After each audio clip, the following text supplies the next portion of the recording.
Ang malawak na asyendang Mamiliang de la Cruz ay nakatago sa gitna ng isang liblib na lambak, malayo sa kabihasan at napapaligirang nga matatandang, puno na tilam nga bantay na may itinatagong madilim na lihim. Ito ang lugar na aking sadya, ang dulo ng aking paglalakbay na puno ngang pangamba ngunit may kasamang determinasyon. 10 taon na ang lumipas mula nang matanggap ko ang huling sulat mula kay Inay Maria. 10 taon nang nakabibinging katahimikan na siyang nagtulak sa akin na pasukin ang mismong lugar kung saan siya huling nakita. Ang puso ko ay kumakabok sa bawat hakbang papalapit sa malaking pintong mansyon. Isang halong takot at pag-asa ang bumabalot sa aking pakatao. Ang tanging dala ko ay isang maliit na bag-et, ang kupas na larawan ni Inay. Ang kanyang ngiti ay nagsisilbing tanglaw sa aking misyon.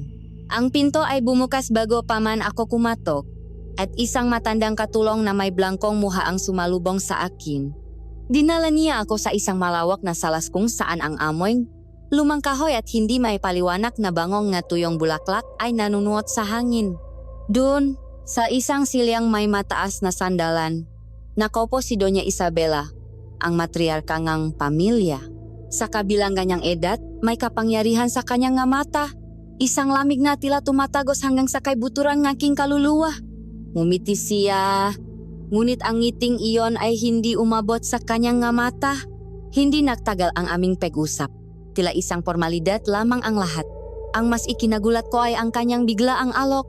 Ikaw na ang bagong mayordoma, Elara? Sabi niya sa isang tinik na mahinahon ngunit may bigat ng isang utos. Ang dati raw kasi ay biglaang nakpasya na umuwi sa kanilang probinsya. Masyadong madali, masyadong biglaan. Isang kampanangang babala ang tumunok sa aking isipan. Ngunit tinanggap ko ang posisyon. Ito ang pinakamadaling paraan upang makapasok at mag-imbestiga. Habang iginigiya ako sa aking magiging silid, napansin ko ang ibang makasambahay. Ang kanilang makilos ay puno ng takot. Ang bawat isa sa kanila ay umuyuko. Ang kanilang mga mata ay laging nakatitik sa sahig. At ang kanilang mga bulungan ay humihinto sa tuwing ako ay daraan. Tila ba may isang hindi nakikitang batas ng katahimikan na kanilang sinusunod? Isang takot na hindi nila maaring isatinik. Sa paksara ng pinto ng aking bagong silid, naramdaman ko ang bigat ng hangin sa loob ng mansyon. Ang bigat ng mga lihim na itinatago ng bawat pader nito. Hawa ang larawan ni Inay. Ibinulong ko sa aking sarili. Malalaman ko ang katotohanan, anuman ang kahihinatnan. Ang dinastiyang ito ang simula at maaring maging katapusan ko, ngunit hindi ako atras. Ang unang umaga ko bilang mayordoma ay sinabayan ng isang kakaibang katahimikan. Sa labas, ang huni nga maibon at ang sikat ng araw ay nagbabadya ng isang panibagong araw, ngunit sa loob ng mansyon ng De la Cruz, tila ang oras ay tumigil sa isang perpetual na takip silim. Ang mabibigat na kurtina sa bawat bintana ay mahigpit na nakasara. Hinaharangan ang anumang sinangliwanag na magtatangkang pumasok. Sinimulan kong tuparin ang aking nga tungkulin. Tinipon ang ilang makatulong sa kusina. Ang kanilang mamukha ay blanko. Ang kanilang magalaw ay halos parang sa robot. At ang kanilang mamata ay laging nakayuko. Nang tanungin ko sila tungkol sa karaniwang almusang pamilya, isang matandang babae na anak ng ngalang Flora ang sumagot nang hindi tumitingin sa akin. Isang bandehado para kay Senyorito Leo, at sariwang katas ng prutas para kay Senyorito Marco at Doña Isabela. Ang tanging sinabi niya, walang kanin, walang tinapay, walang anumang lutong pakain. Nang ihanda ang bandehado para kay Leo, halos masuka ako sa aking nakita. Sa isang maliit na mangkok ay may lamang hilaw na atay ng manok na pinaliliguan ng isang mapulang likido na sa una ay inakala kong sarsa, ngunit sa masusing pagtingin ay napaktanto kong dugo. Pinigilan ko ang aking reaksyon at kinuha ang bandehado. Ang silid ni Senyorito Leo ay nasa dulo ng pasilyo sa ikalawang palapak, isang bahagi ng mansyon na tila bihirang marating ng sinuman. Ang sahig na kahoy ay lumalangit-ngit sa bawat hakbang ko, at ang malarawan ng mga ninuno na La Cruz sa dingding ay tila nakamasid. Ang kanilang mamata ay puno ng pahuhusga. Ang pintong silid ay gawa sa matigas na nara, at may isang maliit na bintanilya na may rehas. Kumatok akong 3 beses. Ilang sandaling katahimikan ang lumipas bago ko narinig ang mahinang kaluskos mula sa loob. Dahan-dahang bumukas ang maliit na bintanilya at isang pares ng malalaki at malulungkot na mga mata ang sumilip. Ito si Leo. Ang kanyang balat ay sobrang puti, halos kasing puting papel. At ang kanyang buho na itim ay lalong nagpatingkat sa kanyang kaputla. Ikaw ba ang bagong mayordoma? Tanong niya sa isang tinik na mahina at nanginginig. Ako nga po, senyorito. Dala ko po ang inyong pagkain. Ngumiti ako, isang pilit na ngiti upang itago ang aking pagkaasiwa. Binuksan niya ang pinto. Sapat lamang para may pasok ko ang bandehado. Ang silid ay madilim. Ang tanging liwanag ay nakmumula sa isang maliit na lampara sa tabing kanyang kama. Walang mga laruan, walang mga libro, tanging isang kama, isang mesa, at isang upuan. Tila isa itong salda, hindi silid ng isang batang lalaki. Elara ang pangalan ko, sabi ko, sinusubukang maging palakaibigan.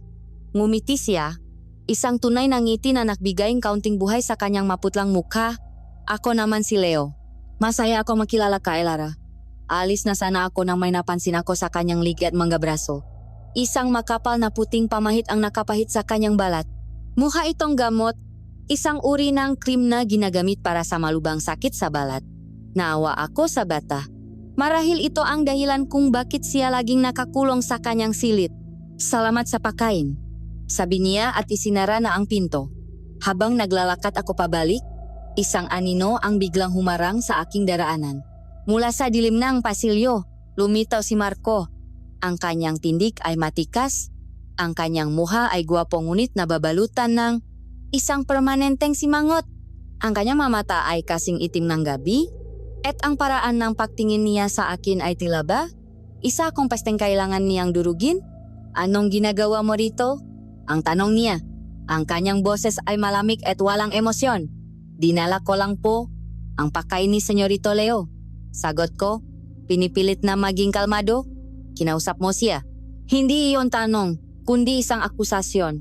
Ang kanyang mamata ay nakapoy sa galit. Sino ang nagsabi sa iyong may karapatan kang kausapin ang kapatid ko? Humakbang siya palapit at napasandal ako sa pader. Ang kanyang presensya ay nakakatakot, tila isang mabangis na hayop na handang manila. Hindi ko po sinasadya, senyorito.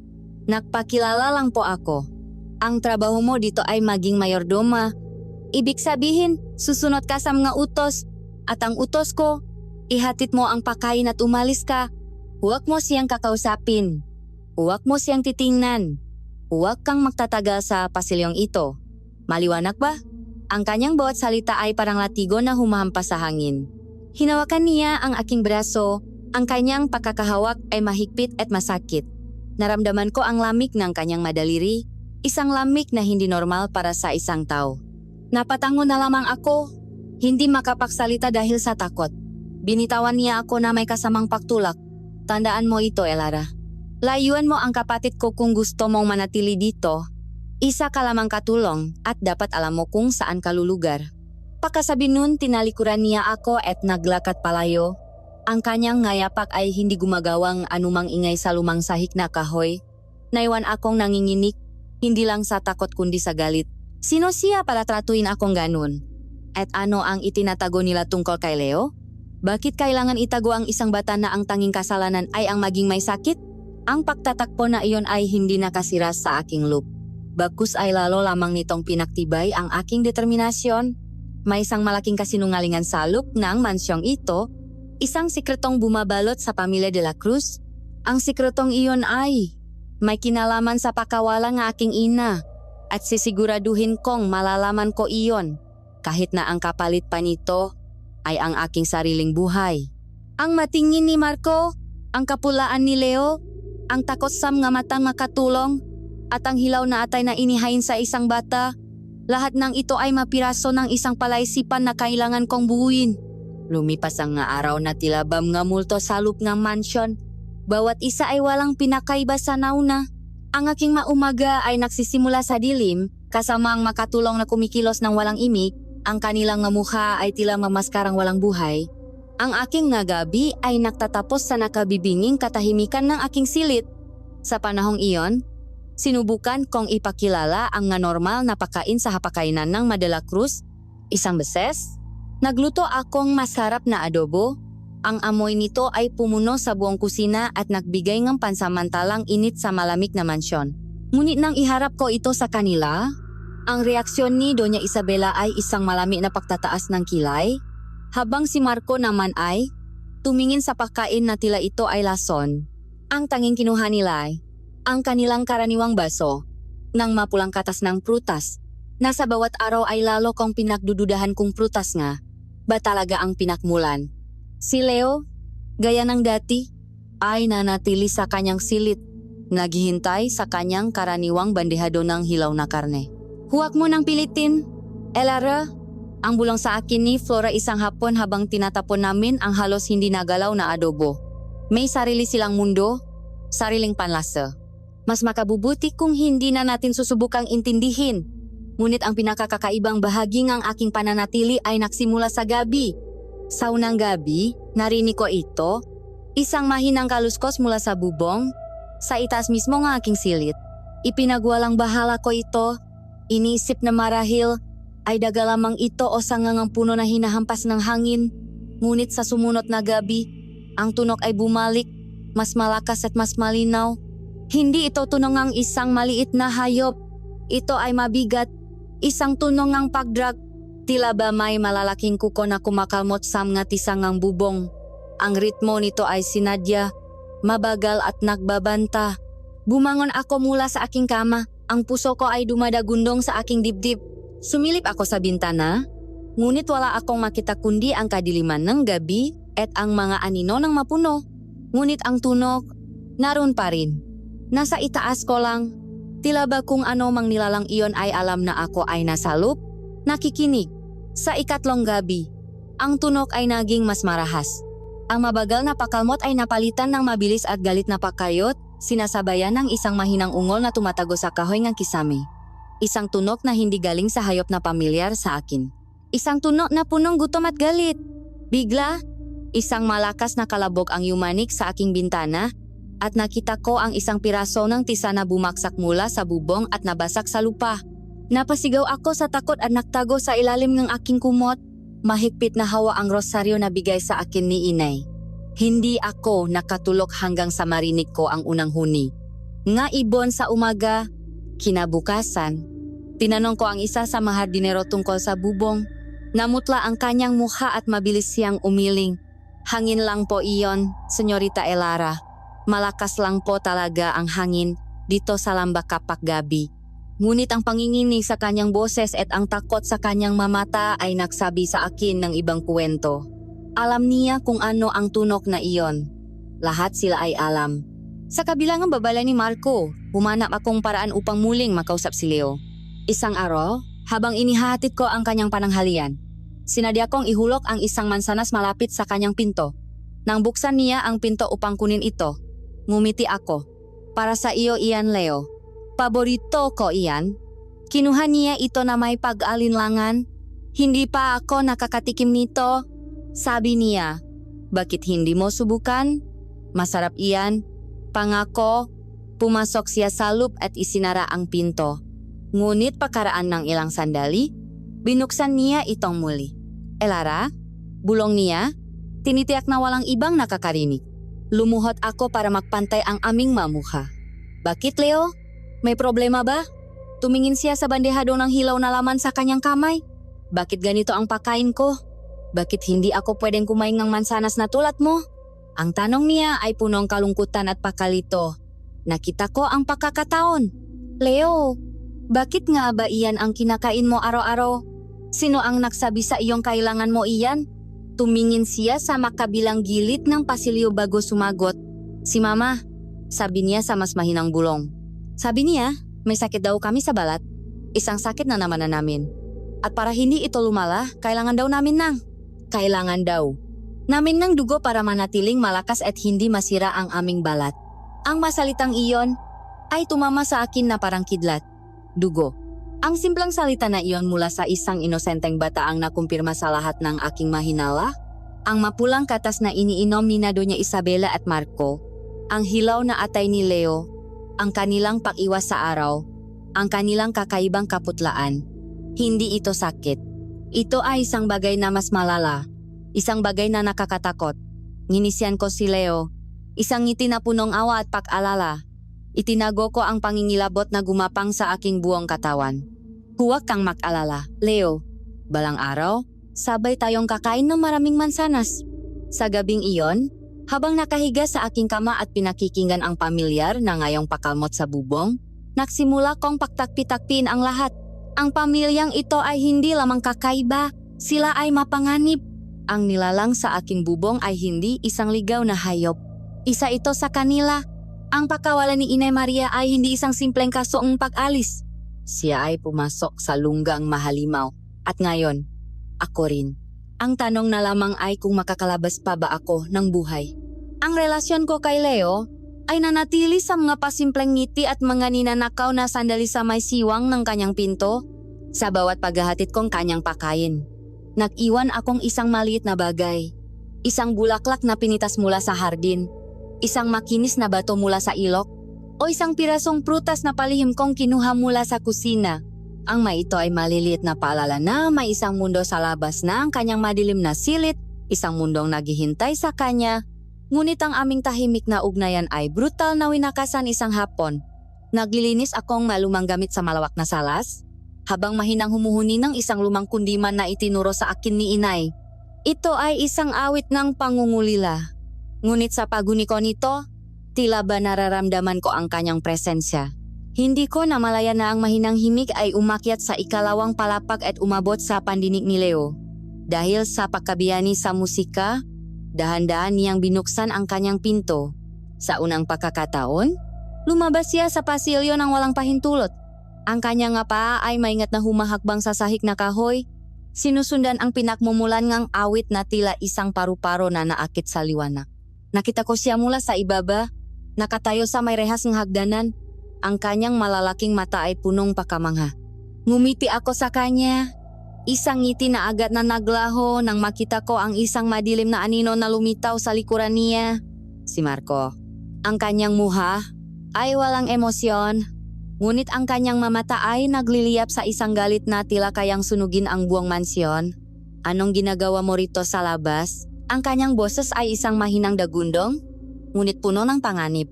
Napatalon sa gulat si Leo. Kuya, ako po. Narinig ko lang po ang kanta. Ilang beses ko bang dapat sabihin sa iyo na bawal kang lumabas ng silid mo nang walang pahintulot ko? Hinablot ni Marco ang braso ng kapatid. Ang kanyang daliri ay bumaon sa maputlang balat ni Leo. Halika rito. Umiyak na si Leo. Sinusubukang magpaliwanag ngunit si Marco ay bingi. Kinalatkat niya ang bata pabalik sa pasilyo. Hindi ko na natiis. Iniwan ko ang aking ginagawa at mabilis na umakyat ng hagdan. Tama na po, Senyorito Marco. Huwag niyo po siyang saktan. Sigaw ko. Ang aking boses ay umalingaw-ngaw sa katahimikan ng mansyon. Huminto si Marco at dahan-dahang lumingon sa akin. Ang tingin niya ay puno ng pakamuhi. Sino ka para utusan ako? Sino ka para makialam sa amin? Nagulat si Leo sa aking pagdating. Ang kanyang gamata ay nagmamakaawa. Itinula ni Marco ang kapatid papunta sa pader at hinarap ako. Dahil sa iyo ito, mula nang dumating ka, nagumpisa na siyang sumuway. Ano bang lason ang inilalagay mo sa isipan niya? Wala po akong ginagawang masama, senyorito. Ang gusto ko lang po ay huwag ninyong saktan ang kapatid ninyo. Bata lang po siya. Isang malakas na sampal ang dumapo sa pisngi ni Leo. Ang tunog nito ay parang isang putok ng baril sa gitna ng silensyo. Napasigaw si Leo sa sakit at takot. Ang eksenang iyon ang nag-alis ng lahat ng takot sa aking sistema at pinalitan itong purong galit. Huwag! Sigaw ko at tumakbo palapit. Itinulak si Marco palayo sa bata.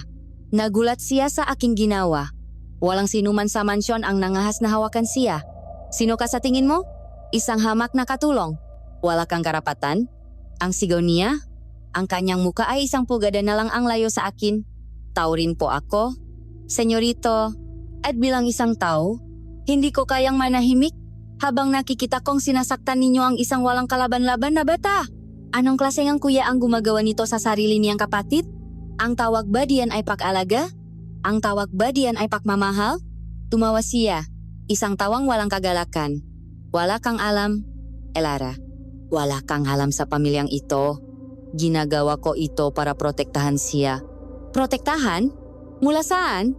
Mula sa isang awit? Mula sa isang ngiti? o pinoprotektahan ninyo siya mula sa pagiging isang normal na bata, ang inyong pagtrato sa kanya ay hindi proteksyon. Ito ay kalupitan. Para kang isang hayop, ang aking masalita ay tumama sa kanya. Nakita ko ang pagbabago sa kanyang mata. Isang kisak ng sakit bago ito muling napalitan ng galit. Lumayo ka sa pamilya ko, ang sabi niya sa isang tining na nagbabanta. Isang pagkakamali pa, at sisiguraduhin kong pagsisisihan mong nabuhay ka. Hinila niya si Leo, na ngayon ay humahagulgol na, at itinulak ito papasok sa silid. Isang malakas na kalabong pinto ang narinig, kasunod ng tunog ng pakikot ng susi sa saradura. Hinarap niya ako sa huling pagkakataon. Tandaan mo ang sinabi ko. Naiwan akong mag-isa sa pasilyo, nanginginig sa galit at takot.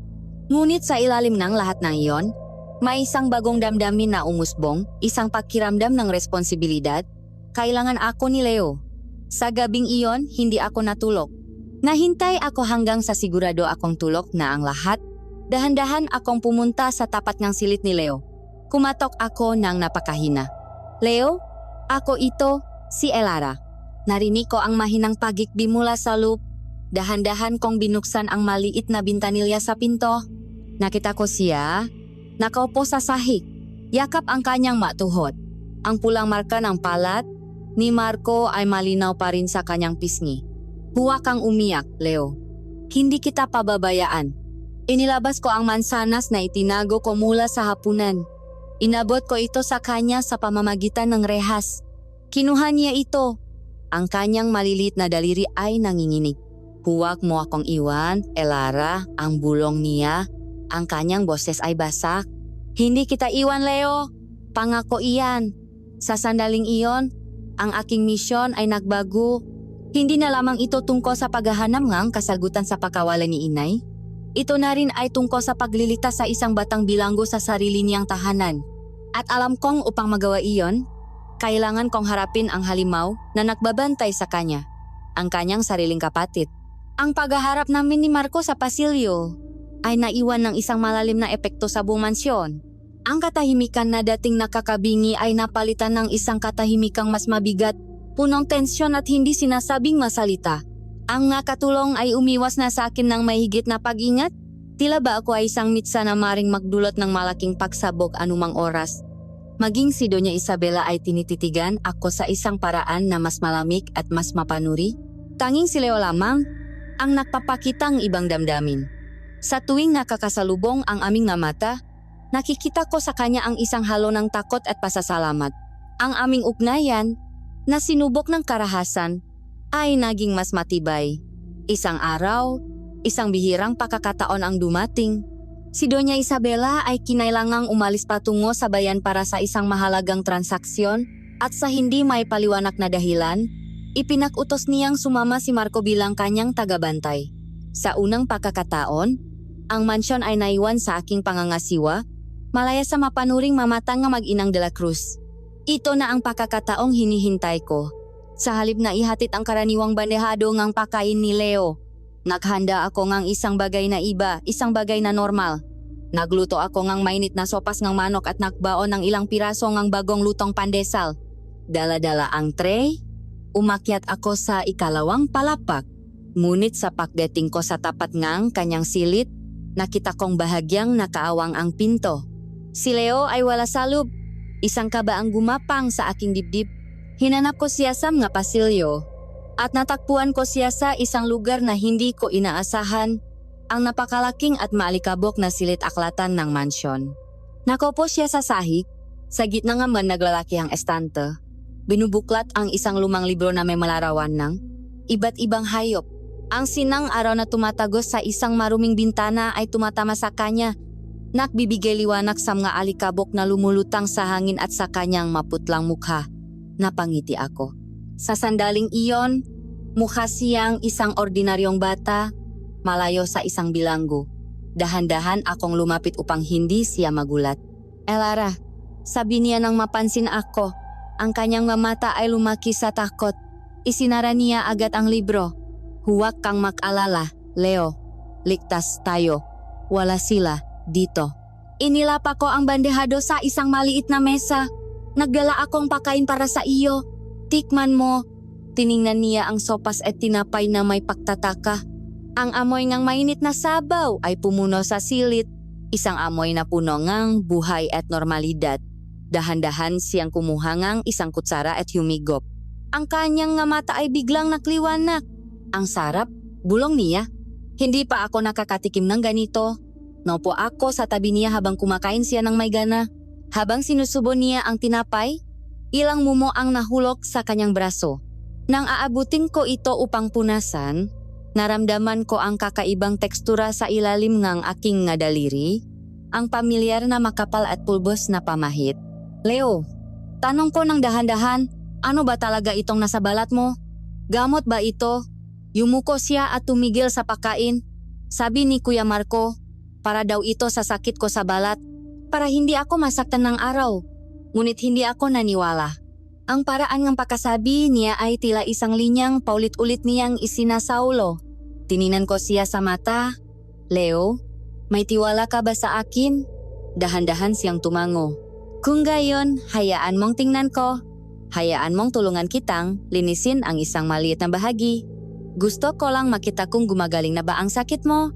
Puno ngang pag-alinlangan ang kanyang muha. Ngunit sa huli ay pumayak siya. Dinala ko siya sa isang maliit na banyo sa dulo ng pasilyo. Isang lugar na tila 100 taon nang hindi nagagamit. Kumuha ako ng isang malinis na tela at binasa ito ng tubig mula sa isang lumang pitso. Umupo kami sa sahig at dahan-dahan kong sinimulang punasan ang kanyang braso. Ang puting pamahit ay makapal at malakit. Sa una, tila ayaw nitong matanggal. Ngunit habang patuloy kong pinupunasan, unti-unti itong natutunaw. Inilalantat ang balat sa ilalim nito.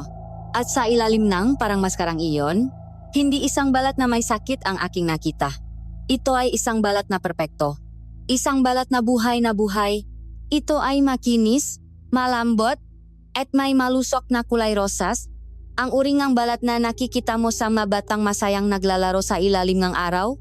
Napasinghap ako sa aking nakita. Ito ay impossible. Ito ay isang kasinungalingan. Wala siyang sakit. Tumingin ako kay Leo. Handa nang ibahagi ang masayang balita. Ngunit ang nakita ko sa kanyang muha ay hindi kagalakan, kundi purong takot. Nakatitik siya sa kanyang sariling braso na parabang ito ay isang ahas na handa siyang tuklawin. Nagsimula siyang manginig. Hindi, ang bulong niya, ang kanyang boses ay nanginginig. Hindi ito pwede. Tumingin siya sa akin. Ang kanyang mamata ay punong luha at pakasindak. Ibalik natin, Elara. Kailangan nating ibalik. Magagalit si Kuya Marco. Papagalitan niya ako. Sasaktan niya ako ulit. Nagmamadali siyang tumayo at nakanapsam ng lumang kabinet hanggang sa makita niya ang isang garapon na naglalaman ng puting pamahit. Gamit ang kanyang nanginginik na mga kamay, kumuha siya ang isang makapal na bahagi at sinubukang ipahit itong muli sa kanyang malinis na braso. Ngunit lalo lang itong kumalat at naging magulo. Hinawakan ko ang kanyang nga kamay. Leo, huminahon ka. Walang masama sa balat mo. Magandang balat mo. Iyon ang problema. Sigaw niya sa isang pabulong na paraan. Hindi ito dapat makita ni. Kuya, tulungan mo ako. Elara, pakiusap. Sa mga mata niyang punong takot. Naunawaan ko ang lahat. Ang pamahit ay hindi gamot. Ito ay isang pagbabalat kayo. Ang sakit ay hindi nasa kanyang balat. Ang sakit ay ang kasinungalingan na ipinipilit sa kanya ng kanyang pamilya. Itinago nila ang kanyang tunay na kalagayan. Itinago nila ang kanyang pagiging normal. Tinulungan ko siyang ipahit muli ang pamahit. Sa pagkakataong ito ng mayos at pantay, tinatakpan ang katotohanan sa ilalim ng isang makapal na kasinungalingan. Habang ginagawa ko ito, ang puso ko ay nadudurog para sa kanya. Nang matapos kami, isang tunog mula sa malayo ang nagpatigil sa amin. Ang tunog nga kabayong humihilang isang karwahe. Sila na iyan. Nagmamadali kong iniligpit ang aming na ginamit at mabilis na ibinalik si Leo sa kanyang silid bago pa man may makakita sa amin. Pagkasara ng pinto ng silid ni Leo, sumandal ako sa pader. Ang aking puso ay kumakarera. Hindi na ito isang simpleng misteryo. Ito ay isang kalupitan na hindi ko kayang isipin. Hindi nila ginagamot si Leo, itinatago nila siya. At ang tanong na bumabagabag sa aking isipan ay hindi na kung ano sila, kundi bakit sila ganito katakot sa kung ano talaga si Leo, isang normal at malusok na bata. Ang ilang linggong lumipas ay nakdulot ng isang mapanlinlang na kapayapaan sa mansyon. Walang marahas na paksiklap mula kay Marco, at ang magabi ay naging mas tahimik, na tila ba ang nilalang sa bubong ay nakpapahinga. Ngunit alam kong ito ay ang katahimikan bago ang isang malakas na bagyo. Isang umaga, ipinatawa ako ni Doña Isabela sa kanyang paaral. Nakaupo siya sa likod ng kanyang malaking mesan na gawa sa kamagong. Ang kanyang nga daliri ay makadikit at ang kanyang nga mata ay matalim na nakatitik sa akin. Elara, anya sa kanyang karaniwang malamig na tinik, may kailangan akong isang pambihirang halaman. Isang uringang orkidea na tumutubo lamang sa latian ng Maanino, sa silangang bahagi nga asyenda. Ang pangalan pa lamang ng lugar ay nakpadala ng kilabot sa aking gulugot. Iyon ay isang lugar na kinatatakutan kahit na mga pinakamatapang na manggagawa sa asyenda. Isang lugar na pinamumugaran daw ng mga buhaya at kung ano-anong masasamang espiritu. Ang dating mayordoma ay sanay ng pumunta ron. Dagdag pa ni Doña Isabela na may bahagyang ngiti sa kanyang malabi, isang malupit na paalala ng kapalaran ni inay. Alam kong ito ay hindi isang simpleng utos. Ito ay isang pagsubok o mas malala pa, isang bitak. Nakita ko ang takot sa mamata ni Flora nang iabot niya sa akin ang isang basket at isang maliit na itak. Mag-ingat ka ron, iha, bulong niya. Ang kanyang boses ay nanginginig. May mga bagay sa lating iyon na hindi dapat ginigising. Ang daan patungo sa latian ng mga anino ay makitit at maputik. Habang lumalayo ako sa mansyon, ang pamilyar na tanawin ng mga bukirin ay napalitan ng isang masukal na kakahuyan. Ang hangin ay naging mas mabigat at malinsangan. Punong amoy ng nabubulok na mga dahon at putik. Ang huni ng ibon ay naglaho. At ang tanging naririnig ko na lamang ay ang sarili kong pahinga at ang tunog ng aking mapaas sa putikan. Malapit na ako sa gilid na, latian nang marinig ko ang isang kaluskos sa aking likuran. Mabilis akong lumingon, hawak ang aking itak, handang harapin ang anumang panganib. Ngunit mula sa likod ng isang malaking puno, ang lumabas ay si Leo. Elara, sigaw niya sa pabulong na paraan. Anong ginagawa mo rito? Tanong ko. Halo ang gulat at pag-alala. Sinundan kita. Sagot niya. Ang kanyang nga mata ay punong pag-alala. Narinig ko silang nag-usap. Sabi nila, mapanganib daw dito. Natakot ako para sa iyo. Ang puso ko ay natunaw sa kanyang sinabi. Ngunit kasabay nito ay ang pag-alala sa kanyang kaligtasan. Leo, hindi ka dapat nandito. Delikado. Pero mas delikado kung makisa ka, git niya. Sasama ako sa iyo. Alam kong wala akong magagawa kundi ang pumayag. Mas mapanganib kung pababalikin ko siyang mag-isa. Makasama naming tinahak ang gilid ng latian. Ang lugar ay nakakatakot. Ang mapuno ay baluktot at tila may mamukhang nakmamasid. Ang tubig sa latian ay maitim at hindi gumagalaw. Tila isang salamin na nagpapakita ngang isang madilim na kalangitan. Habang hinahanap namin ang orkidea, isang masangsang na amoy ang biglang sumalakay sa aming mailong. Isang amoying kamatayan. Ano iyon? Tanong ni Leo. Tinatakpan ang kanyang ilong. Hindi ko alam, pero kailangan nating alamin. Sinundan namin ang amoy. Nalalong tumitindi sa bawat hakbang. Dinala kami nito sa isang siksik na bahagi ng matalahip.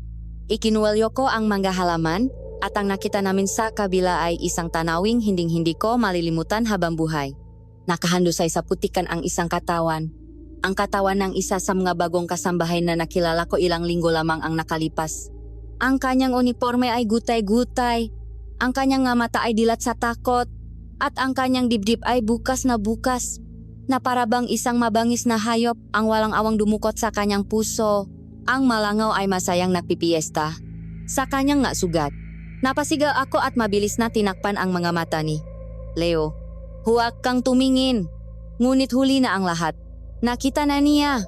Nagsimula siyang umiyak. Isang tahimik na pag-iyak na punong takot. Niyakap ko siya. Sinusubukang protektahan siya mula sa katotohanang biglaang sumampal sa amin. Ang manawawalang katulong ay hindi umuwi sa kanilang mga probinsya. Sila ay pinapatay. Habang kami ay nakatayo roon. Nagyayelo sa takot. Isang tunok ang bumasak sa katahimikan. Isang malakas at mababang ungol mula sa mga talahib sa aming kanan. Kasunod nito ay ang tunok nga nababaling sanga. May paparating. At mabilis ito. Hinila ko si Leo sa aking likuran. Manatili ka diyan. Bulong ko, Habang itinaas ko ang aking itak mula sa mga halamanan, isang nilalang ang lumabas. Hindi ito buhaya. Hindi ito espiritu. Ito ay isang baboy ramo. Ngunit hindi ito isang ordinaryong baboy ramo. Ito ay isang halimaw. Ang laki nito ay doble sa isang karaniwang baboy ramo. Ang balahibo nito ay magulo at punong tuyong putik at dugo. Ang ngapangil nito ay mahahaba at matutulis. At tumutulo mula rito ang mabahong lawe. Ngunit ang pinaka nakakatakot sa lahat ay ang kanyang mamata. Ang nga ito ay hindi matang isang hayop. Ang nga ito ay nagliliyab. Isang kulay pula na punong galit at talino. Nakatitik ito sa amin. Hindi na parang isang hayop na nagulat, kundi isang mamamatay tao na natakbuhan na ang kanyang nga susunod na biktima. Umatas kami ni Leo, ngunit sumunod ito. Ang kanyang nga pa ay lumiliha nga malalakas na tuno sa putikan. Umungol itong muli, isang tuno na nagpayanig sa aking mabuto. Bigla itong sumugot. Ang bilis nito ay hindi kapanipaniwala para sa isang hayop na ganun kalaki. Itinulak ko si Leo. Tumakbo, sigaw ko, ngunit huli na. Sa halip na ako ang puntiryahin, bigla itong lumiko at buong lakas na sinuwak si Leo. Ang malakas na paktamangang ulo nito ay nagpatalsik sa bata. Lumipat si Leo sa hangin at bumaksak nang may malakas na kalabok sa maitim na tubig ng latian. Leo, ang sigaw ko ay punong pakasindak. Nawala siya sa ilalim ng maduming tubig. Ang halimaw na baboy ramo ay huminto sa gilid ng tubig, humihingal. Ang kanyang nga pulang mata ay nakatitik sa lugar kung saan lumubog si Leo. Hindi ito lumayo. Tila ba ito ay naghihintay? Nag-abang sa kanyang biktima na muling lumitaw. Naiwan ako nakatayo sa pagitan ng isang bangkay at isang halimaw, habang ang batang ipinangako kong proprotektahan ay nalulunot sa isang madilim na latian. Leo! Ang sigaw ko ay humalo sa malamig na hangin ng latian, isang sigaw na punong takot na baka hindi na muling lumitaw ang bata mula sa madilim na tubig. Sa gilid ng pampang, ang halimaw na baboy ramo ay nanatiling nakatayo, ang kanyang nga pulang mata ay nakatutok sa tubig, tila isang mangingisdang nag-abang sa kanyang huli. Sa isang iglap, kinalimutan ko ang panganib. Kailangan kong iligtas si Leo. Dumampot akong isang malaking sangang puno, handang gamitin ito bilang sandata. Ngunit bago pa man ako makahakbang, ang ulo ni Leo ay biglang lumitaw mula sa tubig. Umubos siya ng malakas. Iniluluwa ang maruming tubig na kanyang nainom. Buhay siya, ngunit may kakaiba. Habang inaalis niya ang basang buhok na tumatakip sa kanyang muha, nakita ko ito. Ang makapal at puting pamahit na laging bumabalot sa kanyang balat ay wala na. Ang maruming tubig ng latian ay hinugasan ang kasinungalingan. Inilalantat ang katotohanan. Ang kanyang muka ay hindi na kasing puting ang papel. Ito ay may kulay. Isang malusok at mamula-mulang kulay na lalong pinatingkat ng malamig na tubig. Ito ang balat ng isang normal na bata. Ang balat ng isang tunay na tao. Maging ang halimaw na baboy ramo ay tila nagulat sa kanyang nakita. Huminto ito sa pag-ungol. Tinitigan niya si Leo. Ikiniling ang kanyang malaking ulo na parabang sinusuri ang isang bagay na hindi niya maunawaan. Isang mahinang ungol na ngayon ay tila punong kalungkutan at pakalito ang kumawala mula sa kanyang lalamunan. Pagkatapos, sa isang iglap, tumalikod ito at mabilis na naglaho sa kasukalan ng matalahib. Ang biglang pagbabago sa kilos ng hayop ay nakiwan sa akin ng higit pang makatanungan, ngunit wala akong panahon upang isipin iyon. Isang figura ang biglang lumabas mula sa mga puno, tumatakbo na tila hinahabol ngang demonyo. Si Marco. Ang kanyang muka ay hindi na isang maskarang ng pakainis, kundi isang larawan ng purong sindak at galit. Ngunit ang kanyang mamata ay hindi nakatingin sa akin o sa bangkay sa aking likuran. Ang ito ay nakatutok kay Leo, na nanginginig sa tubig. Ang kanyang tunay na balat ay hayak na sa lahat. Leo, anong ginawa mo? Ang sigaw niya ay hindi isang tanong, kundi isang akusasyon na punong paghinakpis. Mabilis siyang tumakbo patungo sa tubig, ngunit hinarangan ko siya. Ang takot ko ay napalitan ng galit. Layuan mo siya. Isigaw ko, itinataas ang sanga ng puno na hawak ko. Hindi mo na siya sasaktan. Nakita ko ang bangkay. Marco! Ang babaeng iyon, kasamahan namin siya. Kayo ang may gawa nito? Hindi ba? Kayo ang pumatay sa kanya? At ang baboy ramo na iyon, isa ba iyon sa inyo? Alaga ninyo? Sinadya ninyo ito? Ipinadala ninyo ako rito para mamatay? Para maging pakain ng halimaw ninyo? Tumingin siya sa akin na para bang ako ay nagsasalita ng ibang lengguwahe. Ang galit sa kanyang mukha ay dahan-dahang napalitan ng isang bagay na mas malalim at mas nakakatakot. Isang itsura ng isang taong nawawalan ng pag-asa. Wala kang alam. Manahimik ka. Sigaw niya. Ang kanyang boses ay basak. Hinawakan niya ako sa balikat. Ang kanyang pagkakahawak ay hindi na marahas, kundi desperado. Ang kanyang ngamatay punong isang sakit na hindi ko pa nakikita dati. May sakit kami, Elara. Ang sabi niya halos pabulong na. Isang sumpa, isang karamdaman na wala ng lunas. Sa tingin mo ba ginusto ko ito? Sa tingin mo ba masaya akong itago ang kapatid ko sa dilim? Ginagawa ko ang lahat para protektahan siya. Lahat. Pero ikaw, mula nang dumating ka, sinisira mo ang lahat. Ang kanyang nga salita ay punong pait. Hindi ito ang nga salitang isang halimaw, kundi ngang isang kapatid na natatakot. Ngunit hindi ko pa rin maintindihan. Anong klaseng sakit? Anong sumpa? Bakit kailangang may mamatay? Bakit kailangang itago ang isang normal na balat? Tinitigan niya ako. Ang kanyang dibdib ay mabilis na tumataas at bumababa. Ang kanyang mamata ay naglakbay mula sa aking mamata, pababa sa aking malabi. Ang hangin sa pagitan namin ay biglang naging mabigat, puno ng takot, galit, at isang bagay na hindi ko mapangalanan. Sa tingin mo halimaw ako? Ang tanong niya. Ang kanyang boses ay naging mahina at garalgal. Sa tingin mo hindi ako tao? At bago pa man ako makasagot, ginawa niya ang isang bagay na hindi ko inaasahan. Hinila niya ako palapit at sinil ng isang halik. Hindi ito, isang halik na malambing. Ito ay marahas, desperado, at puno ng pihati. Tila ba sa pamamagitan ng pagdikit ng kanyang ngalabi sa akin. Sinusubukan niyang patunayan ang isang bagay sa sarili niya o marahil sa akin. Nasa ilalim ng lahat ng ito, may natitira pang pagkatao sa kanya. Ito ay isang halik na naglalayong manakit at magtago. Isang halik na sumisigaw na namga salitang hindi niya masabi. Kasing bilis ng pagsisimula nito, bigla niya akong binitawan. Huminga siya ng malalim, tila ba ang ginawa niya ay kumitil ngang lahat ng kanyang lakas. Pagkatapos, nang hindi na muling tumitingin sa akin, tumalikot siya at mabilis na pinuntahan si Leo. Binuhat niya ang kanyang nanginginig na kapatid mula sa tubig. Hinubat niya ang kanyang sariling jacket at maingat na ibinalot ito kay Leo. Tinatakpan ang bawat pulgada ng nakalantat nitong balat. Pagkatapos, binuhat niya ito na parang isang basahan at naglakad palayo. Pabalik sa kakahuyan, iniwan ako sa gitna ng latian. Naiwan akong mag-isa, nakatayo sa tabi ng isang bangkay. Ang lasang kanyang desperasyon ay nasa aking ngalabi pa. Ang aking isipan ay isang magulong bagyo.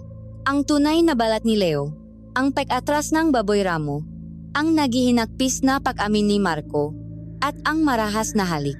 Wala sa mga ito ang may katuturan, ngunit alam kong lahat sila ay konektado sa isang madilim at nakamamatay na sikreto. At sa hindi may paliwanag na dahilan, naramdaman ko na ang halik na iyon ay hindi isang katapusan kundi isang simula ng isang mas malalim at mas mapanganib na yugto sa aking pananatili sa mansyon ng De La Cruz. Ang masumunod na araw matapos ang insidente sa latian ay binalot ng isang nakakapasong tensyon. Tila ba ang buong mansyon ay nakpipigil ng hininga, nakabang sa isang bagay na hindi maiwasang mangyari. Si Marco ay hindi ko na nakita. Si Leo naman ay mas mahigpit pang ikinulong sa kanyang silid at kahit ang bandehado ng kanyang pakain ay ibang katulong na ang naghahatid, ako ay naging isang anino sa sarili kong anino. Bawat kilos ko ay maingat.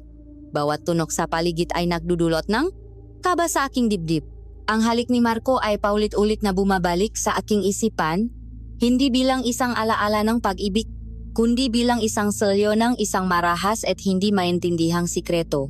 Ang pakiramdam ng kanyang malamig na labi, ang desperasyon sa kanyang mga mata, lahat iyon ay nagsasabing hindi siya isang simpleng malupit na kapatid, kundi isang taong nabubuhay sa isang uri ng impyerno. Isang gabi, hindi ako mapakali. Ang katahimikan ng mansyon ay mas nakakatakot pa kaysa sa mga kaluskos na naririnig ko dati sa bubong. Bumangon ako, nakpasyang kumuhang isang basong tubig sa kusina. O marahil ay sinusubukan ko lang takasan ang apat na sulok ng aking silid na tila unti-unting sumisikip sa akin. Habang dahan-dahan akong naglalakat sa madilim na pasilyo, isang sinak ng liwanag mula sa ilalim ng pintong pag-aral ni. Doña Isabela ang pumukaw sa aking pansin. Kasabay nito, narinig ko ang maboses, mahina ngunit malinaw na nagtatalo. Ito ay kakaiba. Ang pamilyang De la Cruz ay hindi nag-away ng hayagan. Ang kanilang maidwaan ay palaging dinadaan sa mga matatalim na tingin at nakakalasong katahimikan. Ang marinig silang nagsisigawan ay nangangahulugang may isang bagay na lubang mali. Dahan-dahan akong lumapit sa pinto. Ang aking puso ay kumakabok na parang tambol.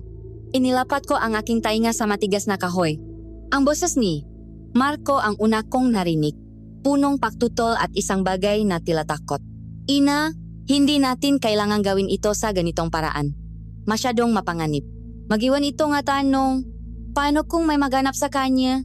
Ang boses naman ni Doña Isabela ay sumagot, malami na parang yelo, walang bahid ng anumang pag-aalinlangan. At sino ang maghanap sa isang hamak na katulong? Isa pa, mas mapanganib kung hahayaan natin siyang mabuhay. Ang babaeng iyon ay hindi na isang simpleng usisera, Marco. Siya ay isang banta. Nakita na niya ang tunay na balat ni Leo. Alam na niya na may mali sa pamilyang ito. At ang pinakamasama sa lahat, nakita na niya ang kahinaan mo. Narinig ko ang pagbuntong hininga ni Marco. Kaya kong kontrolin siya, ina. Ako ang bahala sa kanya. Huwag mo siyang saktan. Isang malupit na tawa ang narinig ko mula kay Doña Isabela. Kontrolin? Marco, anak ko, nakikita ko ang paraan ng pagtingin mo sa kanya. Ang lason ng awa at isang bagay na mas malala pa ay nagsisimula ng kumalat sa iyo. Ang babaeng iyon ay hindi lamang isang banta sa ating sikreto, kundi isang banta sa kung ano ka. Siya ang magiging katapusan mo kung hindi mo siya unahan. May ilang sandali ngang katahimikan. At pagkatapos ay nagsalita muli si Doña Isabela. Ang kanyang boses ay naging isang utos na hindi maaring suwayin. Tapusin mo na siya. Ngayong gabi, habang mahimbing siyang natutulog sa kanyang silid. Walang ingay, walang bakas, walang awa. Gawin mo itong malinis. Ipakita mo sa akin na ang dugo ng De la Cruz pa rin ang nananalaytay sa iyo at hindi ang dugo ng isang duwak. Ang masalita niya ay parang mapunyal na tumusok sa aking pandinig. Napatakip ako sa aking bibig upang pigilan ang isang sigaw. Umatas ako mula sa pinto. Ang aking binti ay nanginginig. Paparating na siya. Papatayin niya ako. Ang aking isipan ay kumaripas. Hindi ako pwedeng bumalik sa aking silid. Iyon ang una niyang pupuntahan. Hindi ako pwedeng dumaan sa pangunahing pinto. Maririnig niya ako. Ang tanging pag-asa ko ay ang kusina. Tumatakbo na parang isang magnanakaw sa sarili kong takot. Tinahak ko ang madilim na pasilyo. Bawat anino ay tila si Marco. Bawat langit-ningit ng sahig ay parang isang sigaw na nagbubunyak ng aking kinaroroonan. Ang puso ko ay gustong kumawala sa aking dibdib. Nakarating ako sa kusina. Ang buwan sa labas ay nagbibigay ng sapat na liwanag para makita ko ang daan. Isang bintana sa itaas ng lababo ang aking napansin. Ito na ang aking pagkakataon. Maingat kong binuksan ang trangka. Isang tunongang kalawang ang umaling-aungaw at napahinto ako, pinakikiramdaman kong may nakarinig. Ngunit wala. Itinulak ko ang bintana at dahan-dahang inilabas ang aking sarili. Ang malamig na hangin ng gabi ay sumalubong sa akin, isang malupit na paalala na ako ay nasa labas na, ngunit hindi paligtas. Pagbagsak ko sa damuhan, hindi na ako lumingon pa. Tumakbo ako. Tumakbo ako ng walang direksyon, palayo sa mansyon, na naging aking kulungan at sanay magiging aking libingan. Ang tanging nasa isip ko ay ang makalayo. Habang tumatakbo ako sa kadiliman, isang tunog mula sa aking likuran ang nagpatigil sa pagtibok ng aking puso. Ang tunog ang dahan-dahang pagbukas ng mabigat na pinto ng mansyon. Sinundan itong isang tunog na hindi ko malilimutan. Isang tunog na nakmula sa lalamunan ni Marco. Ngunit hindi ito boses ng isang tao. Ito ay isang malalim at mababangis na ungol. Isang ungol ng isang predator na nasumpungan na ang kanyang biktima. Ang pangangaso ay nagsimula na. Ang kadiliman ng gabi ay naging aking kakampi at kalaban. Bawat puno ay tila isang anino ni Marco. Bawat kaluskos ng dahon ay parang yabak ng isang halimaw na papalapit. Ang ungol na narinig ko mula sa mansyon ay umuulit sa aking isipan. Isang tunog na hindi galing sa tao. Isang tunog na nagpatibay sa aking mapinakamasamang hinala. Tumakbo ako ng tumakbo sa gitna nga na tubo ng asukal. Ang matutulis na dahon ay humihiwa sa aking balat. Ngunit hindi ko ito ininda. Ang tanging nararamdaman ko ay ang dalisay na takot. Mas bumibilis ang paktibok ng aking puso nang marinig ko ang tunok ng pahabol sa akin. Hindi ito tunok ng mapaang tao, kundi ng isang bagay na mas mabigat at mas mabilis. Sinusuwang ang nahalamanan na tila matuyong damo lamang. Malapit na siya. Alam kong malapit na siya. Nang maramdaman kong wala na akong lakas, at handa na akong sumuko sa aking kapalaran, isang maliit na kamay ang biglang humila sa akin mula sa matubo at itinago, ako sa likod ng isang malaking puno ng akasya. Sa una ay pumalak ako. Iniisip na nahuli na ako. Ngunit nang makita ko ang mukha sa liwanag ng buwan, natigilan ako. Si Leo. Nanginginig siya mula ulo hanggang paa. Ang kanyang nga mata ay puno ng luha, ngunit mayroon ding determinasyon. Dito, Elara. Bilis. Alam ko kung saan tayo ligtas. Ang bulong niya. Hinila ako palayo sa direksyon ng aking tinatakbuhan. Paano ka nakalabas? Si Marco? Ang tanong ko habang kami ay tumatakbo. May sikreto akong daanan. Si Kuya? Kailangan nating magtago sa kanya. Ang kuya mo, Leo? Anong nangyayari sa kanya? Ang tunong na ginawa niya? Huminto siya sandali at humarap sa akin. Ang kanyang mukha ay basang-basang luha. Dahil hindi na siya tao. Elara? Ang sabi niya. Ang kanyang boses ay basak kapag nagagalit siya ng husto o kapag kailangan niyang manghuli. Nagbabago siya. Kami. Hindi kami nga tao. Ang masalita niya ay tumama sa akin na parang isang malaking bato. Ang lahat ng mapirasong palaisipan ay biglang nabuo sa isang nakakatakot na larawan. Ang hilaw na pagkain, ang pag-iwas sa araw, ang malamig na balat ni Marco, ang nilalang sa bubong. Aswang kami, Elara. Ang pamilya ko ay mga aswang. Nanigas ako sa aking kinatatayuan. Ang aking isipan ay sinusubukang tanggapin ang katotohanan ng iyon. Ang makwento nga aking lola, ang nababala nga matatanda, lahat ay totoo at nabubuhay sa mismong lugar na ito. Pero ikaw, hindi ka ba nagbabasiyang ang tingin? Iba ako. Halika, ipapaliwanag ko sa iyo. Doon, ligtas tayo. Itinuro niya ang isang luma at halos guguho ng kamalik na ginagamit para sa mga hayop malayo sa mansyon. Hinila niya. Ako papasok at maingat na isinara ang pinto. Ang loob ay madilim at ang amoy ay halos hindi ko makayanan. Isang halonga amoyng lumang dugo, kalawang at nabubulok na laman. Habang unti-unting nasasanay ang aking mamata sa dilim, nagsimula kong maaninag ang mga bagay sa loob. At sa sandaling iyon, ang takot ko ay umabot sa isang bagong antas. Nakabitin mula sa mga kawit sa kisame ay hindi makatawan ng baka o baboy, kundi mabraso at bintingang tao. Sa sahig, may mga malalaking bariles na punong lamang loop. Ito ang kanilang pantry. Ito ang pinakukunan nila ng kanilang pakain. Napatakip ako sa aking bibig, pinipigilan ang isang sigaw at ang aking sikmura na bumaliktad. Naktago kami sa likod ng mga sako ng dayami. At doon, sa gitna ng katibayan ng kanilang kalupitan, ibinulong sa akin ni Leo ang pinakamalalim na sikreto ng pamilya. Dapat ay katulad din nila ako, pagsisimulan niya. Ngunit noong bata pa ako, noong panahon na dapat kong tanggapin ang itim na hiyas para maging isang ganap na aswang, hindi ito tinanggap ng aking katawan. Nakasakit ako ng maluba, halos mamatay. Hindi nila alam, pero palihim akong kumakain ng napakain ng tao. Mga prutas na ibinibigay sa akin ng makatulong nun, makanin na itinatago ko. Dahil doon, humina ang aking dugo. Si Kuya Marco lang ang nakakaalam. Natatakot siyang mamatay ako, kaya gumawa siyang isang bagay na ipinagbabawal. Lihim siya naghanap ng isang makapangyarihang albularyo. Sinabi nga albularyo na may dalawang pagpipilian si Kuya. Hahayaan niya akong mamatay o papatayin niyang sisiw sa loob ng aking katawan. Ang ibig sabihin nun, magiging tao ako habang buhay. Pinili niyang iligtas ako. Ang lahat ng ginawa niya sa akin, Elara, ang pakulong sa akin sa silid, ang paglalagay ng puting pamahit sa aking balat, ang pagbabawal sa aking makipag-usap sa iba, lahat iyon ay para itago ang katotohanan. Para itago ang aking pagiging tao. Dahil kung malalaman ni Mama na isa akong tao, papatayin niya ako. Para sa kanya, ang isang anak na tao ay isang kahihiyan, isang inutil. Kaya ang Kuya Marco mo, hindi niya ako gustong saktan? Siya ang nagpoprotekta sa akin mula kay mama. Ang lahat ng kanyang galit at kalupitan ay isang pagpapanggap para maniwala si mama na kinamumuhian niya ako, na kinasusuklaman niya ang aking sakit. Natigilan ako. Ang lalaking akala ko'y isang halimaw, ang lalaking humahabol sa akin ngayon para patayin ako, ay siya ring lalaking isinakripisyo ang lahat para sa kanyang nakababatang kapatid. Bigla, narinig namin ang malalakas na kalabok sa labas ng kamalik.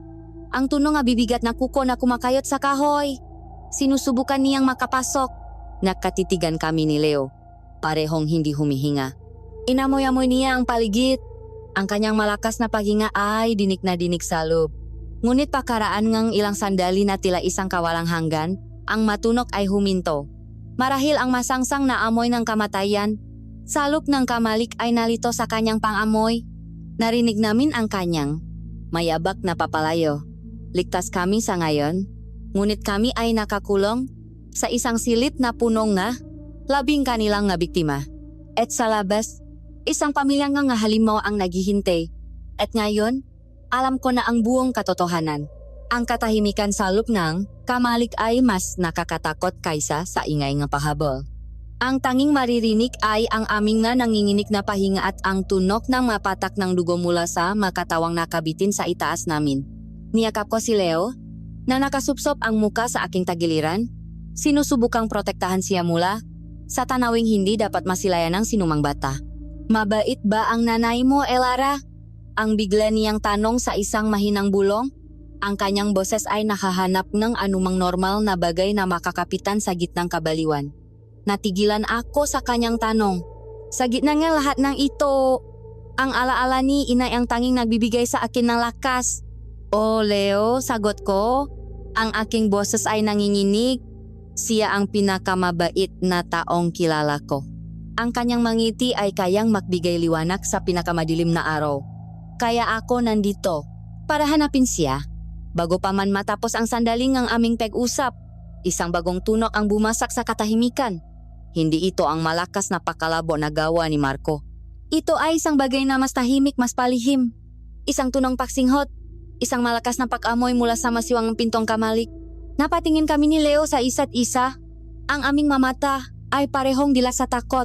May iba pa. Bulong ni Leo. Hindi na isa si Kuya. Ang tunok ay lumakas. Sinusundan ng mahinang pakalmot sa kahoy. Pagkatapos, isang malakas na pagtulak ang yumanik sa buong kamalik. Ang luma at bulok na pinto ay nagsimulang makabitak-bitak. Isang mahaba at madilaw na pangil ang biglang tumago sa kahoy. Pagkatapos ay isa pa. Sinusubukan nitong sirain ang pinto para makapasok. Wala kaming mapupuntahan. Ito ay isang patibong na walang labasan. Sa isang huling malakas na pagtulak, ang pinto ay bumigay. Ang mapirasong kahoy ay lumipat sa lahat ng direksyon. At sa buka ng pinto, na nababalutan ng liwanag ng buwan, nakatayo ang halimaw mula sa latian. Ang baboy Ramona may mga pulang mata. Nakatitik ito sa amin. At sa pagkakataong ito, ang mamata nito ay hindi lamang nagpapakitang galit, kundi ngang isang uring ang pakilala. Tila ba mayroon itong personal na galit sa amin, lalo na kay Leo. Umungol ito, isang tunok na nagmumula sa kailaliman ng impyerno, at sumugot papasok. Ang target nito ay malinaw si Leo. Sa sandaling iyon, isang bagay sa loob ko ang nagbago. Ang takot ay napalitan ng isang primordial na galit. Ang pagnanais na protektahan ang batang nasa aking tabi. Hindi na ako isang biktima na tumatakbo. Isa na akong tagapagtanggol. Sa aking gilid, sa ibabaw ng isang masang puno ng tuyong dugo, nakita ko ang isang bagay na kumikinang sa liwanag ng buwan. Isang malaki at mabigat na itak, ang parehong kasangkapan na ginagamit nila sa pakatay sa kanilang mga biktima. Nang walang pag-alinlangan, dinampot ko ito. Ang bigat nito ay nagbigay sa akin ng kakaibang lakas. Itinulak ko si Leo sa likod ng nakabiting katawan. Diyan ka lang, sigaw ko. Humarap ako sa halimaw. Itinaas ang itagamit ang 2 kamay. Ang una nitong paksugot ay nailagan ko. Bumangga ito sa isang malaking bariles. Nanakpaikot dito at nakpakalat ng malakit at mabahong laman-loop sa sahig. Mabilis itong lumingon. Ang kanyang nga pulang mata ay mas nakapoy. Sumugot itong muli. Sa pagkakataong ito, handa na ako. Sa halip na umiwas, Sumalubong ako. Ngunit ang lakas nito ay hindi matatawaran. Tinamaan akong kanyang ulo sa tagiliran at tumilapon ako sa mga sakong dayami. Ang sakit ay sumakmal sa aking buong katawan. Ngunit ang sigaw ni Leo ang nagpabangon sa akin. Nakitang halimaw ang pagkakataon. Habang ako ay nakahandusay, mabilis itong tumakbo patungo sa pinagtataguan ni Leo. Ito na ang katapusan. Ibinaba nito ang kanyang ulo, ang kanyang matutulis na pangil ay handa ng durugin ang bata. Hindi! Ang isang sigaw na punong lahat ng aking lakas at desperasyon ang kumawala sa aking lalamunan. Gamit ang natitira kong lakas, bumanggon ako at tumakbo. Sa isang huling paksisikap, tumalon ako sa likot na halimaw at buong lakas na ibinaon ang itak sa kanyang tagiliran. Isang nakakabinging sigaw ang pumuno sa kamalik, isang sigaw na hindi natunong ng isang hayop, kundi isang halongang sakit at paghihirap ng isang tao. Bumitaw ang halimaw kay Leo at umikot-ikot sa sakit, sinusubukang alisin ang itak na malalim na nakabaon sa kanyang katawan. Pagkatapos, nagsimula ang isang bagay na hindi kapanipaniwala at nakapangingilabot. Ang katawan nito ay nagsimulang mangisay ng marahas. Ang mabalahibo nito ay unti-unting pumasok sa kanyang balat. Ang mahabang nguso nito ay umikli at naging patak. Ang nga paa nitong may kuko ay humaba at naging makamay at panang tao. Ang nabuto nito ay lumikang nga nakakakilabot na tunong ang pagkabali at muling pakbo. Sa gitna ng sahig, sa ilalim ng malamlam na liwanag ng buwan, ang halimaw na baboy ramo ay nakbago. Salop lamang ang ilang sandali. Ang nakahandusay na sa sahig ay hindi na isang halimaw, kundi isang babae, duguan at hubat, na humihinga ng may kahirapan. Ang itak ay nakabaon pa rin sa kanyang tagiliran. Nakatayo kami ni Leo. Hindi makagalaw. Hindi makapaniwala sa aming nasaksihan. Dahan-dahan akong lumapit. Ang mukhang babae ay nakaharap sa sahig. Gamit ang nanginginig kong kamay, hinawakan ko siya sa balikat at dahan-dahang iniharap sa akin. Ang liwanang buwan ay tumama sa kanyang mukha at ang mundo ko ay gumuho. Ang mukha ay mas matanda, mas payat, punong ng linyang sakit at pagdurusa na hindi ko nakita dati. Ngunit sa ilalim ng lahat ng iyon, sa kabila ng dumi at dugo, ito ay isang mukhang kilalang kilala ko. Isang mukha na tinitignan ko gabi-gabi sa isang kupas na larawan. Ang mukhang aking ina, si Maria. Dahan-dahan niyang iminulat ang kanyang nga mata. Nakita niya ako. Isang kislap ng pakilala at pagkatapos ay nga matinding sakit ang dumaan sa kanyang mamata. Ilara, anak. Ang kanyang masalita ay isang mahinang bulong, puno ng dugo. Inay, ang tanging salitang lumabas sa aking bibig. Napaluhot ako. Ang itak na hawak ko kanina ay bumaksak mula sa aking makamay. Ang halimaw na aking nilabanan, ang halimaw na sumubok pumatay sa amin, ang halimaw na aking sinaksak, ay ang aking sariling ina. Hinawakan ko ang kanyang ulo at inihiga sa aking makandungan. Sa gitna nga madugong sahig ng kamalik, sa gitna nga mapatay na katawan, ang aking paghahanap ay tapos na. Natakpuan ko na siya. At ako rin ang pumatay sa kanya. Ang sahig ng kamalik ay naging isang dambana ng aking pagdadalamhati. Yakap ko ang aking ina, na ang bawat paghinga ay mas mahina kaysa sa nauna. Ang kanyang dugo ay dumadaloy sa aking nga kamay, mainit at malakit. Ang katotohanan ay isang lason na gumagapang sa aking buong sistema. Mas masakit pa kaysa sa anumang sugat. Si inay, ang aking nawawalang ina, ay isang halimaw, at ako, ang kanyang anak, ang nagbigay sa kanyang ang kamatayan. Elara, kailangan nating umalis dito. Ang nanginginig na bulong ni Leo. Babalik si kuya. O mas masama pa, darating si mama. Alam kong tama siya. Ang manatili, dito ay kamatayan. Ngunit paano ko iwan si inay? Hindi ko siya iwan. Sagot ko, ang aking boses ay determinadong sa kabilang aking maluha. Tutulungan natin siya. May lagusan sa ilalim ng lupa, Elara. Ginagamit nila ito para makalabas ng asyenda ng hindi nakikita. Doon tayo dumaan.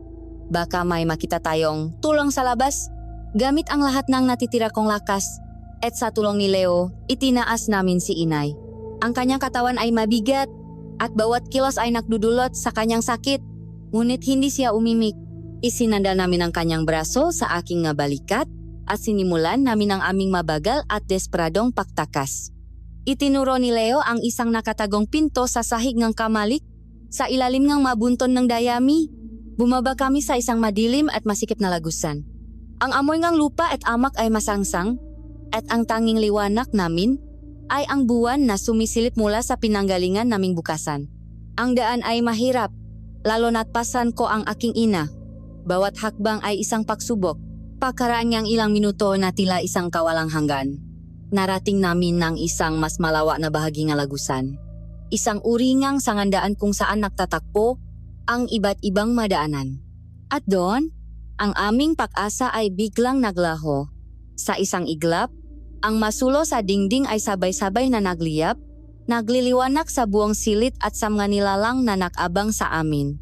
Sila ay naroon, ang makatulong, ang nga hardinero, ang mamanggagawa sa bukit, ngunit hindi na sila ang mataong kilala ko. Ang kanilang nga mata ay nagliliyap na parang mga baga, ang kanilang mga kuko ay mahahaba at matutulis, at ang kanilang mga ngipin ay nakalabas. Sa mangising hindi na sa tao, sila ay isang hukbong nga aswang, at sa hidna nila, nakatadyo si Doña Isabella. Ang kanyang postura ay kalmado, ang kanyang muha ay walang emosyon, ngunit ang kanyang nga mata ay puno ng isang malamig na tagumpay, isang kahangahangang pagtatanghal. Lara, ang sabi niya, ang kanyang boses ay umalingaw-ngaw sa buong lagusan. Ngunit dito nagtatapos ang iyong pagtakas. Tumingin siya sa duguan kong ina na halos walang malay sa aking mabraso, at isang ngiti ng pakutiang gumuhit sa kanyang ngalabi. Ayan ang napala ng pag-ibig. Umibig siya sa isang hardinero na katulad natin.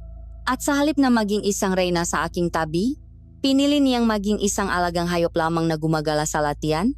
Hinahayaan ang sarili na mabulok sa pag-ibig na iyon.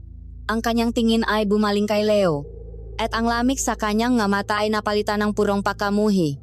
At ikaw, aking bunso, ang aking pinakamalaking kahihiyan, isang tao, isang mahina at walang silbing nilalang na kumakampi sa mga kaaway.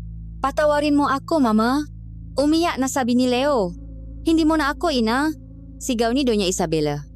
Ang kanyang makuko ay biglang humaba at nejing parang mapatalim. Wala kang silbi sa akin?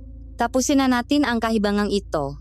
Sa isang bilis na hindi kayang sundang mata, sumugot siya patungo kay Leo. Handang tapusin ang buhay ng sarili niyang anak.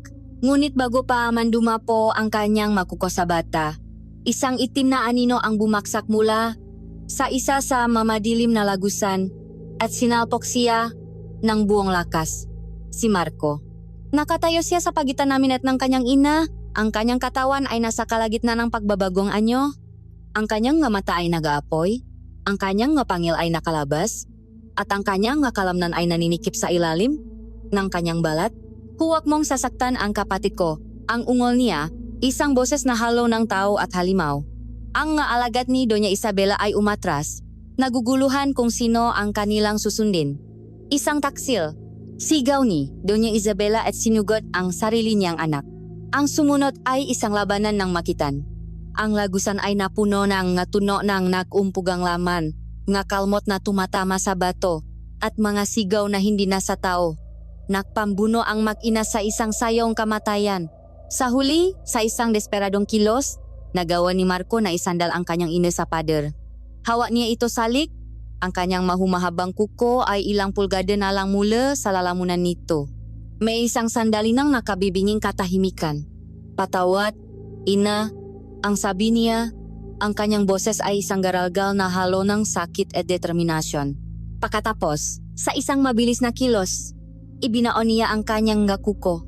Isang mahinang tunok lamang ang narinig. Bumaksak si Doña Isabella sa sahig. Ang kanyang mata ay dilat sa gulat at hindi paniniwala. Ang kanyang anyong halimaw ay unti-unting naglaho. Inilalantat ang matandang babae sa ilalim nito. Dahan-dahan siyang tumingin kay Marco, pagkatapos ay kay Leo. Isang itsura ng pagkaunawa ang dumaan sa kanyang mukha bago ito tuluyang nawalan ng buhay. Lumapit si Marco sa kanyang ina, duguan at pagod. Tumingin siya sa amin. Naalala mo bang albularyo na pinatay mo ang anak? Ina, ang tanong niya sa hangin. Isinumpa ka niya. Sinabi niya na ang isa sa iyong anak ay panganganak na isang tao at siya ang magiging dahilan ng iyong pagbagsak. Tumingin siya kay Leo. Ang kanyang mamata ay puno ng isang trahedyang pakmamahal. Hindi siya isang pakakamali, ina. Siya ang ating sumpa, siya ang katarungan, ang maalagat na aswang, na ngayon ay wala ng pinuno, ay nagsimulang makagulo at isa-isang naglaho sa kadiliman ng malagusan. Naiwan kaming apat sa gitna ng katahimikan, isang pamilyang winasak ngang isang sumpa at ng sarili nilang dugo. Si Doña Isabela ay patay na, si Inay ay nagagabuhay. Si Leo ay isang taong isinilang upang maging isang sandata. At si Marco ay isang mamamatay tao na pumatay sa sarili niyang ina para iligtas ang kanyang kapatid. Ang laban ay tapos na, ngunit ang digmaan sa aming makaluluwa ay nagsisimula pa lamang. Ang katahimikan na bumalot sa lagusan matapos ang huling hininga ni Doña Isabela ay mas mabigat kaysa sa anumang sigaw. Ang maalagat niyang aswang ay naglaho na parang usok. Iniwan kaming tatlo sa gitna ng trahedya, kasama ang dalawang katawan na sumisimbolo sa simula at katapusang ng aming pagdurusa. Si Inay ay humihinga pa, ngunit ang bawat pahinga ay isang laban. Ang aking pagdadalamhati ay napalitan ng isang desperadong pagnanais na iligtas siya. Tumingin ako kay Marco, na nakatayo pa rin sa ibabaw ng kanyang ina, isang anak na napilitang maging berdugo. May pagkasapa, ang sabi niya, na tila binabasa ang aking isipan. Ang kanyang boses ay hindi naungongang isang halimaw, kundi ang basak na tiningang isang tao. Ang albularyo, ang tumulong kay Leo. Matutulungan niya si Inay. Ang masalitang iyon ay naging aming bagong misyon. Gamit ang natitirang lakas, binuhat naming muli si Inay at maingat na tinahak ang daan palabas ng lagusan. Sa paglabas namin, ang sumalubong sa amin ay ang unang sina ng bukang liwewe. Sa unang pagkakataon sa kanyang buhay, si Leo ay tumayo sa ilalim ng sikat ng araw ng walang takot. Ipinikit niya ang kanyang mamata at dinama ang init nito sa kanyang balat. Isang simpleng biyaya na matagal nang ipinakait sa kanya. Natakpuan namin ang albularyo sa isang maliit na kubo sa paanan ng bundok. Isang matandang lalaki na may mga matang tila nakikita ang kaluluwa ng isang tao. Siya ang isinumpang manggagamot. Hindi siya nagulat nang makita kami. Tila ba matagal na niyang hinihintay ang aming pagdating. Patay na ang reyna, mahina ang lason, ang sabi niya. May pag-asa pa para sa manaligaw. Ang proseso ng pagpapagaling ay isang pagsubok ng apoy. Si Inay, na nasa bingit ng kamatayan, ay sumailalim sa isang ritual na nagalis sa lason ng pagiging aswang sa kanyang dugo. Si Marco, naman ay dumaan sa sarili niyang purgatorio. Kinailangan niyang harapin ang halimaw salop niya, ang galit, ang pihati, ang dugong minana niya. Ito ay isang laban na hindi ginagamitan ng lakas, kundi ng pagsisisi at pagpapatawad sa sarili. At sa huli, pagkaraan ng ilang araw, sila ay nagtagumpay, ang lagnat ay nawala, ang uhaw sa dugo ay napawi. Sa unang pagkakataon, nakita ko si Marco bilang isang ganap na tao. Ang lamig sa kanyang mamata ay napalitan ng isang malalim na kalungkutan, ngunit mayroon na ngayong init. Isang kislap ng pagkataon na matagal nang nakatago. Bumalik kami sa asyenda. Ang dating nakakatakot na mansyon ay tila isa na, lamang lumang bahay na naghihintay na muling mabigyan ng buhay. Ang mabigat na enerhiya ay naglaho kasamang kanyang reyna. Ibinigay namin kina Doña Isabela at sa babaeng katulong sa latyan ang isang marangal na libing. Isang kuwento ang aming binuo para sa mga otoridad. Isang kuwento ng mga aksidente at trahedya na tinulungan ng malaking yaman ng mga de la Cruz upang may sara ang lahat ng mga tanong. Ang sikretong asyenda ay mananatiling isang sikreto. Ang manatitirang katulong ay aking pinalaya. Binigyan ko silang sapat na kabayaran para makapagsimula silang bagong buhay. Malayo sa lugar na ito na punong masasamang alaala. Lumipas ang isang taon. Hindi namin iniwan ang asyenda. Sa halip, binago namin ito. Ang mabibigat na kurtina ay aming binuksan. Hinahayaan ang liwanag ng araw na pumasok at itaboy ang lahat ng anino.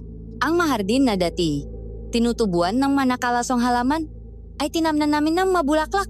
Ang dating kamalig ng kamatayan ay aming sinunok hanggang sa maging abo. Ang mansyon ay hindi na isang kulungan kundi isang tahanan.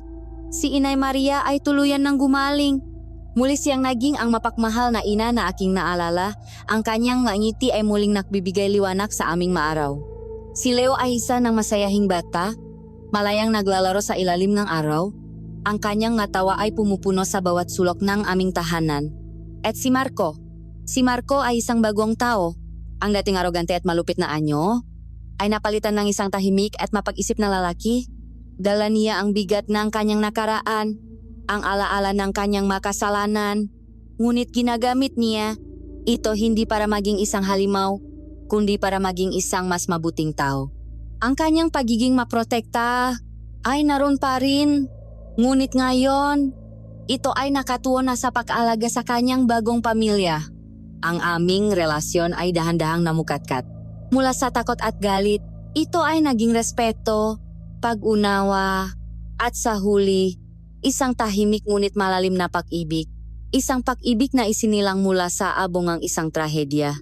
Isang hapon habang nakaupo kami sa beranda, pinapanot si Leo at inay na nagtatanim ng ngarosa sa hardin. Hinawakan ni Marco ang aking kamay. Dumating ka rito para maghanap ng hustisya, ang sabi niya. Ngunit ang dala mo pala ay kaligtasan. Ngumiti ako. Dumating ako rito para maghanap ng ina.